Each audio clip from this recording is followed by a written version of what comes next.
waxaa rabaa muuqaalkan inaa ii share garaysaan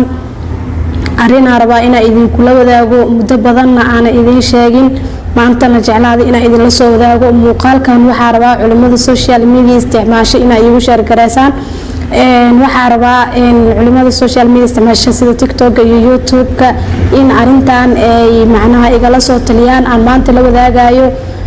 waa laga yaabaa dad badan ayagana inay dhibaatadaas haysato haddana aan soo bandhigan oo soo sheegan muuqaalkan jawaabtiisa ayagana inay ka faa'iideysan doonaan anigana aan ka faa'iideysan doono insha Allah arinta ma aqaan si ay idinkugu sharaxa xitaa ama aan idinkugu sheego balse maanta waxaa isku daya ama jeclaad inaan idinla wadaago aniga waxaa ii furan meel ganacsi meel cilaan saar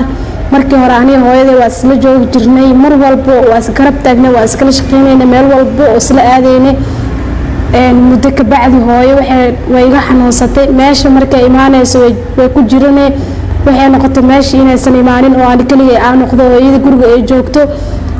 markii hore wax badan ma fahamsanayn isbitaal la geeyay markii ku xanuunsatay isbitaalka markii la geeyay lugaha ama cagaha hur jireen mar walba cagaha gubanay markii waxa la gaas ay qabtaa waa la daaweeyay balse waxyaabo badan way isbedeleen wax badan ma isbedelin alxamdulillah horta hadda sidoo hore ka fiican tahay laakiin hal dhibaato jirto xarunta markii hore meesha hore aan joogi jiray waa ka soo guuray waxaana dhibaatadan haysatay ay tahay ama ugu weynba hooyo haday meesha imaato koo inay xanuunsayso mid kale ugu daran waxay tahay mar walba hooyo qolkeeda ama sariirteeda ama meesha ay joogto waxa imaanaya mas mar walba maskaas waa imaana sariirteeda waa tagaa sidoo kale meesha shaqada waxaa aniga ugu dhibay baalka dhaaf farbadnaha ama dheer taxaniyada si dadku u yaqaaniinbo xitaa maalin waa ku istaagay lugu iga qaniinay habeenka hadaa meesha buufisay subaxda hadaa soo furtid asagoo jooga u imaanaysaa marka ma aqaan cayayaanadaas meel cilaaj iyo quraansaar aad tagnay waxaana la dhahaa dilimina bahalaas guriga albaqara ka daara talooyin badan waana la siiyay waana sameynay haddana waxaa rabaa adkaaraad ducooyin